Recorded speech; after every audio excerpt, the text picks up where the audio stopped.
Dear students, मैं Rakesh Kumar momentum classes Harnatar के YouTube channel में आपका स्वागत करता हूं।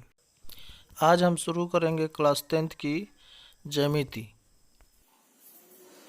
डियर स्टूडेंट्स, आज के टॉपिक है क्लास 10 के गणित के अंतर्गत ज्यामिति का थेल्स प्रमेय। तो थेल्स प्रमेय पढ़ने से पहले हम ज्यामिति के बारे में थोड़ी चर्चा करेंगे, क्योंकि ज्यामिति विषय को लेकर तमाम भ्रांतियां हम लोग के बीच फैली हुई है कि ज्यामिति बहुत ही उबाऊ विषय है, बहुत ही कठिन लगता है। तो सबसे पहले हम इसी को जानेंगे ज्यामिति है क्या और इसकी शुरुआत कहाँ हुई।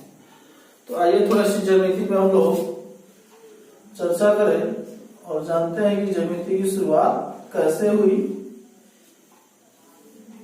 तो ज्यामिति के विषय में बताया जाता है कि आज से लगभग 3000 ईसा पूर्व मिस्र और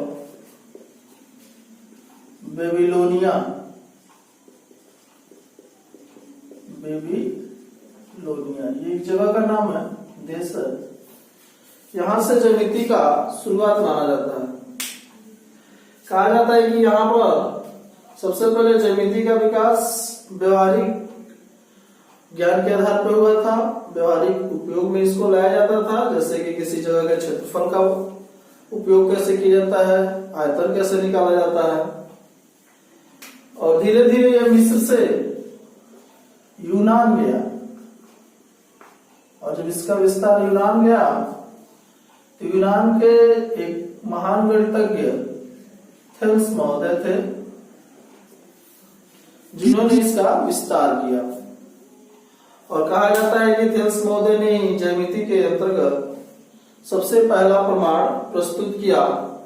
इन्होंने ही बताया कि किसी वृत्त का जो व्यास होता है वो उस वृत्त को 2 बराबर भागों में बांटता है। और थेल्स महोदय पेशे से वैसे व्यापारी थे, जो कि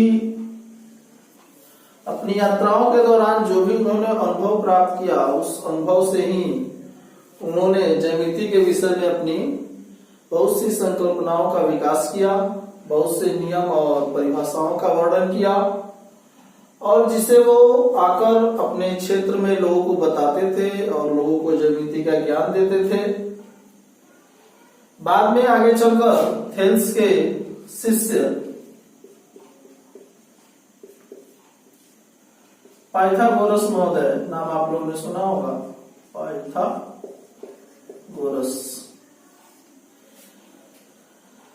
इन्होंने ज्यामिति का और विकास किया और इन्होंने अपना एक प्रमेय दिया है, पाइथागोरस प्रमेय, जिसको हम लोग भली भांति जानते हैं, कर्ण का स्क्वायर बराबर आधार का स्क्वायर प्लस लंब का स्क्वायर, जो कि एक समकोण त्रिभुज में संबंध पाया जाता है उनकी भुजाओं के बीच में। धीरे धीरे ज्यामिति आगे बढ़ते हुए पुनः फिर यह मिस्र के पास पहुंचता है, और मिस्र के अलेक्जेंड्रिया नगर के एक शिक्षक यूक्लिड, इसको याद रखेंगे, यह वह नाम है जो ज्यामिति को आज हमारे सामने एक विषय के रूप में पढ़ने के लिए प्रस्तुत किया गया।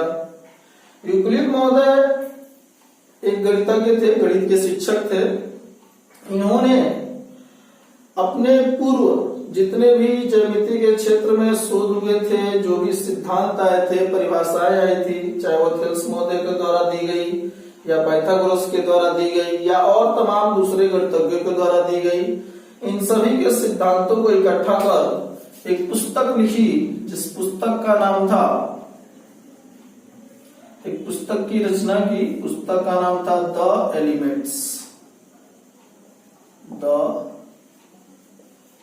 एलिमेंट्स। कहा जाता है कि इस पुस्तक में कुल 13 खंड थे,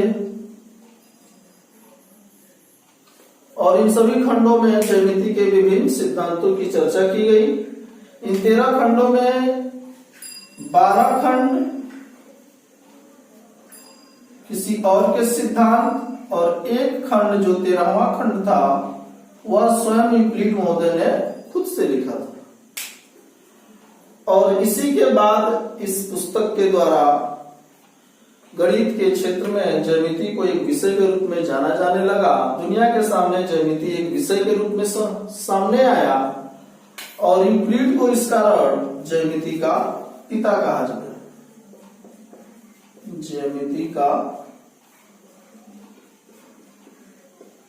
पिता means father of geometry, father of geometry. तो चूंकि आजकल क्लास 10th में जो पेपर हो रहे हैं उसमें 50 प्रश्न ऑब्जेक्टिव भी बनते हैं, तो यहां से तमाम क्वेश्चन ऑब्जेक्टिव अब बन सकते हैं। जैसे कि ज्यामिति की शुरुआत किसके द्वारा की गई, तो शुरुआत तो हुई थेल्स के द्वारा, लेकिन चूंकि थेल्स ने उसका एक व्यवहारिक रूप भी प्रस्तुत किया और धीरे धीरे वो सिद्धांत आगे बढ़ते बढ़ते यूक्लिड महोदय के पास पहुंचता है, तो उन्होंने उसको एक पुस्तक के रूप में संदर्भित किया जिस पुस्तक का नाम था द एलिमेंट्स। और उसके बाद ज्यामिति को एक विषय के रूप में जाना जाने लगा और इसी कारण यूक्लिड महोदय को ज्यामिति का पिता कहा गया, क्योंकि इन्होंने ज्यामिति को एक पुस्तक, एक विषय के रूप में पूरी दुनिया के सामने सबसे पहली बार रखा। तो यूक्लिड कहाँ के थे, तो यूक्लिड मिस्र के थे। थेल्स कहाँ के थे, थेल्स यूनान के थे। ऐसे कुछ ऑब्जेक्टिव बनते हैं। तो आइए चलिए चलते हैं हम लोग थोड़ा सा। ये तो रहा ज्यामिति का पृष्ठभूमि, इतिहास की ज्यामिति का शुरुआत कैसे हुआ, कहां से हुआ। तो आगे चलिए हम समझते हैं कि ज्यामिति का अर्थ क्या होता है। आइए चलिए जानते हैं ज्यामिति का अर्थ। ज्यामिति के बारे में कहा जाता है कि ज्यामिति जो है इसका इंग्लिश रूपांतर होता है जियोमेट्री, और जियोमेट्री जो है ग्रीक भाषा के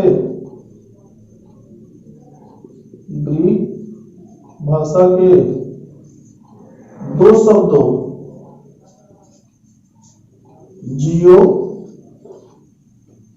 और मेट्रॉन, इन दो शब्दों से मिलकर ज्योमेट्री बनी हुई है, जो ग्रीक भाषा से लिया गया है।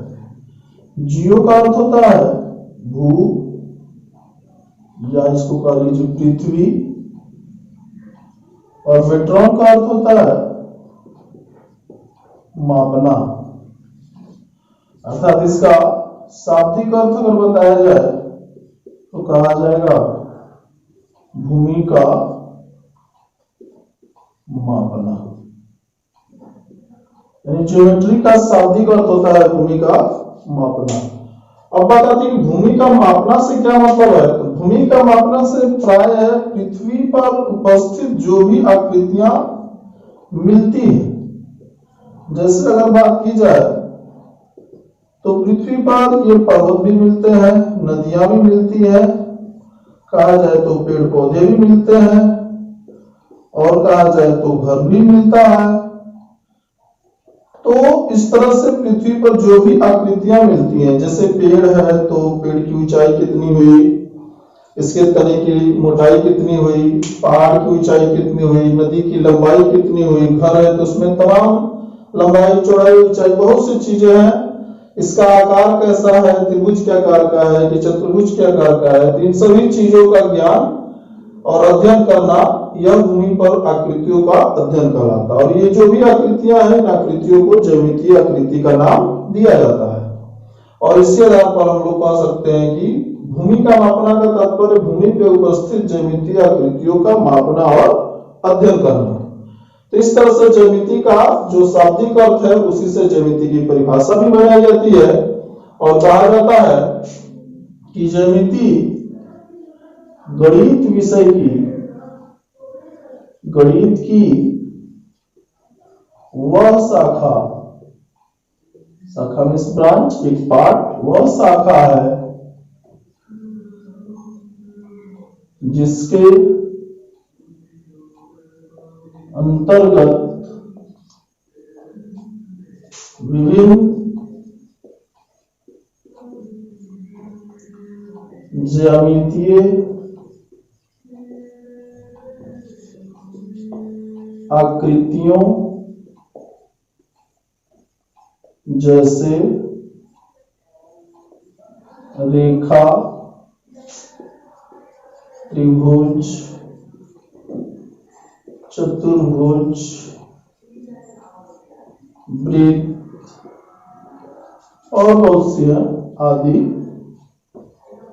का मापन एवं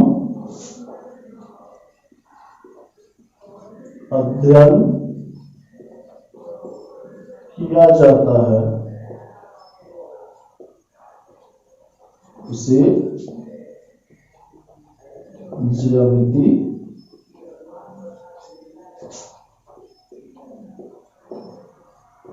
कहते हैं। ठीक है, इस तरह से ज्यामिति की एक परिभाषा निकल के आती है और इसमें हम पाते हैं कि हम विभिन्न प्रकार की ज्यामितीय आकृतियों के विषय में अध्ययन करते हैं और उनके बीच आपस में विभिन्न संबंध स्थापित करते हैं ताकि हम एक दूसरे से उनके बारे में जान सके, उनकी लंबाई का पता लगा सके, उनके आधार पर हम अपने व्यवहारिक जीवन में उपयोग कर सके। तो इस तरह से हम ज्यामिति को लेकर आगे बढ़ते हैं। आइए चलिए जानते हैं कि ज्यामिति का महत्व क्या है। क्या ज्यामिति हमारे लिए वाकई बहुत उपयोगी है? तो सबसे पहली बात हम ये जानते हैं कि ज्यामिति के बिना हमारा एक भी पल आगे नहीं बढ़ सकता। जब घर में रोटी बनती है तो हमने देखा है कि रोटी वृत्त की तरह गोल बनती है। अगर रोटी टेढ़ी मेढ़ी हो तो शायद हमें देखने में अच्छा नहीं लगता है। तो कहा जा सकता है कि बिना ज्यामिति के हमारा भोजन नहीं बन सकता। भोजन बनने में भी ज्यामिति की जरूरत पड़ती है। दूसरी बात, अगर हम वस्त्र पहनते हैं, कपड़ा पहनते हैं, तो उसमें भी तमाम जगह ऐसे आते हैं जैसे कि हमारे हाथ की लंबाई कितनी होगी, सीने की लंबाई कितनी होगी, कमर की लंबाई कितनी होगी, ये कॉलर कितना होगा, पॉकेट कैसा होगा, किस आकार का होगा, कॉलर का टाइप जो टैग लगता है वो किस तरह का होगा। इन तमाम चीजों में भी ज्यामिति की जरूरत पड़ती है। और यूं कह लें कि जब किसी का घर बनता है तो आप लोग महसूस किए होंगे कि घर बनता है तो उसमें सीढ़ी भी लगती है और कई सीढ़ियों को चढ़ने में थकावट महसूस होता है और कई सीढ़ियां बहुत लंबी भी होती है लेकिन चढ़ने में मजा आता है। तो इसका एक ही कारण है कि जिस घर की सीढ़ी बनने में अगर ज्यामिति का प्रयोग नहीं होता है, वही पाइथागोरस महोदय जिन्होंने बताया कि कर्ण का स्क्वायर बराबर आधार का स्क्वायर प्लस लंब का स्क्वायर। और इसी के मदद से जब हम वो उसमें ज्यामिति का प्रयोग करते हैं तो सीढ़ी अच्छी बनती है, उसका एंगल अच्छा आता है, उसके स्टेप अच्छे बनते हैं जिससे कि चढ़ने में आसानी होती है।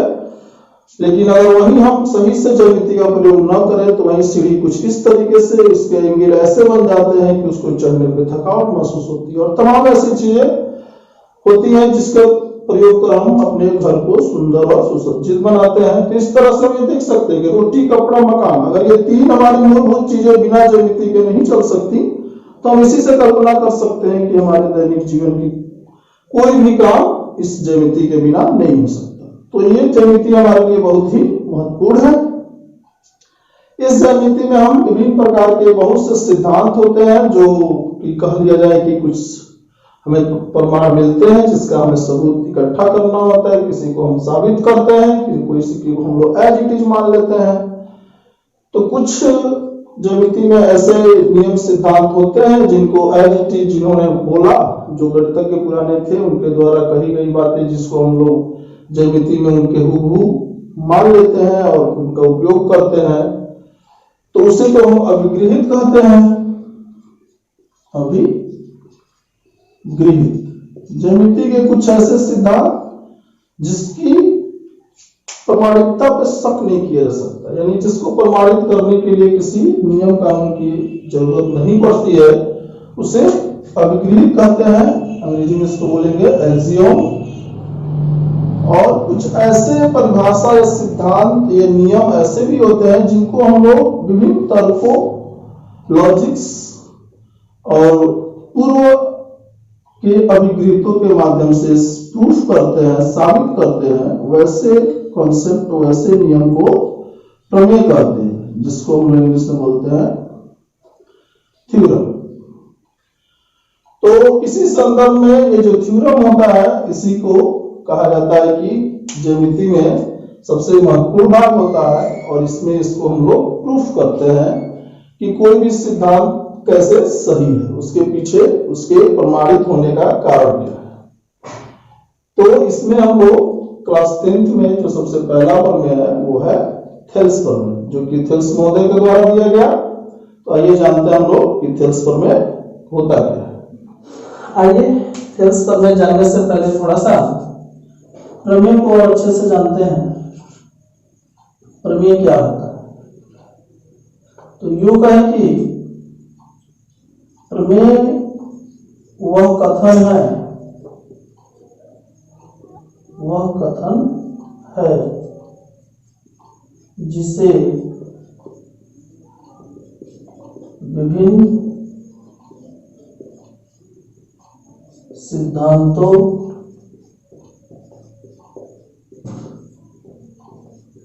तर्कों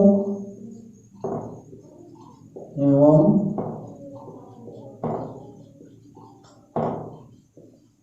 अभिगृहितों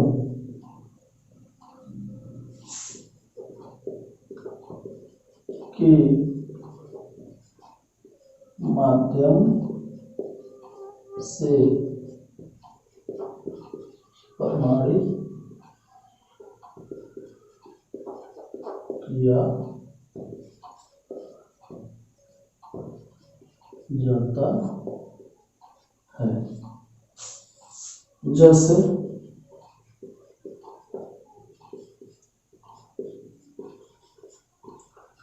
त्रिभुज के तीनों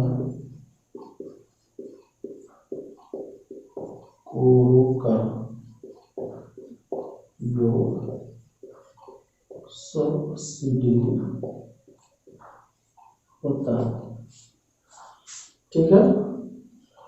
प्रमेय वह कथन है जिससे विभिन्न सिद्धांतों, तर्कों एवं अभिगृहितों के माध्यम से प्रमाणित किया जाता है, यानी कि साबित किया जा सकता है। जैसा कि इसमें बताया गया कि त्रिभुज के तीनों कोण का योग 180 डिग्री होता है।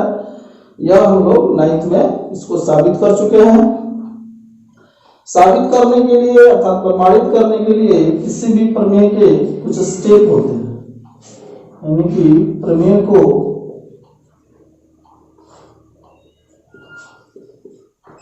प्रमाणित करने के सोपान, इसको हम नहीं जानेंगे तो फिर आगे चल के दिक्कत हो सकती है। चरण, इसको कहते स्टेप।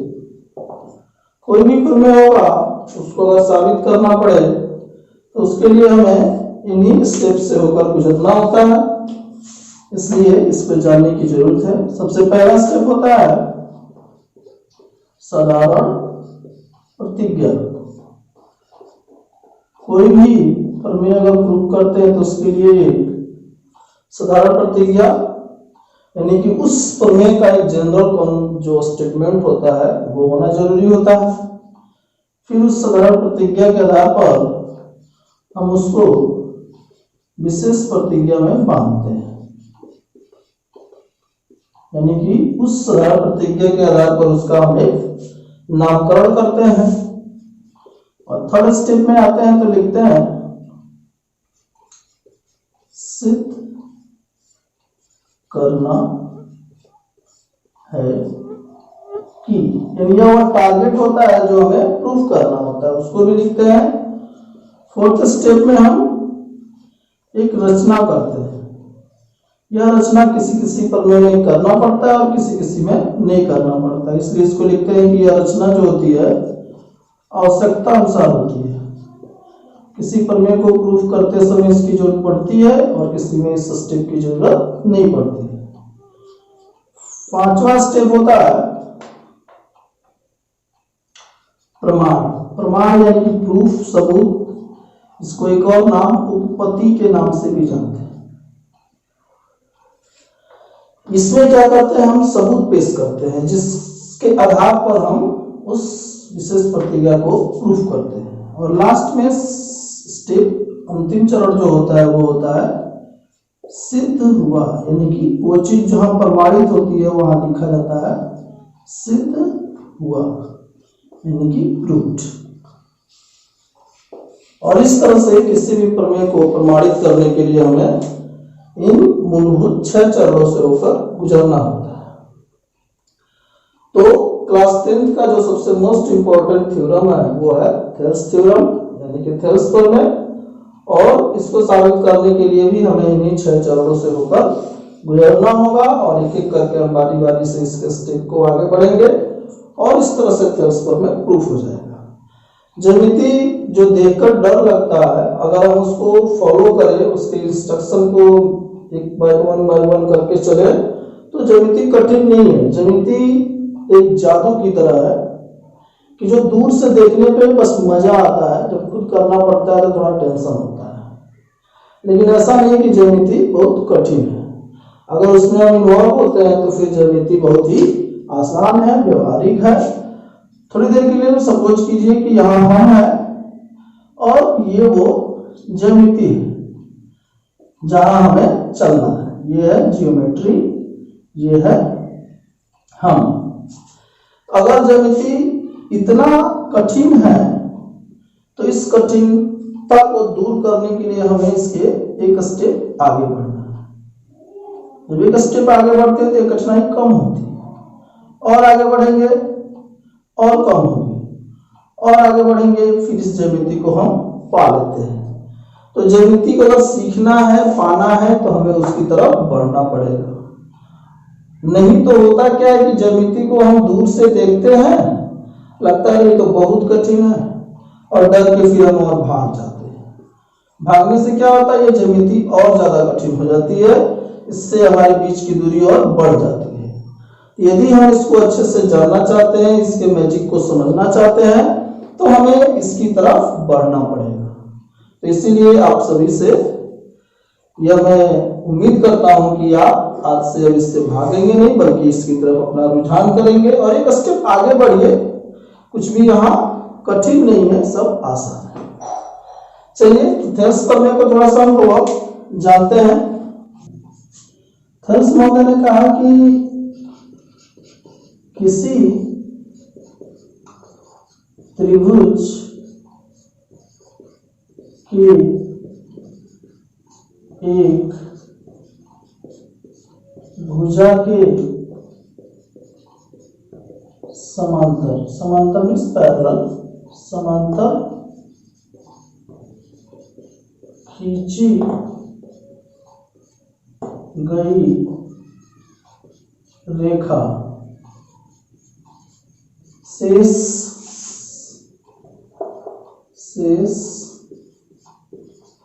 दो भुजाओं, शेष दो भुजा मतलब जब एक रेखा के समांतर खींच दिए तो बाकी जो दो भुजाएं बचती है, शेष दो भुजाओं खींची गई रेखा शेष दो भुजाओं को समान अनुपात, मतलब कि इक्वल रेशियो, समान अनुपात में विभाजित करती है।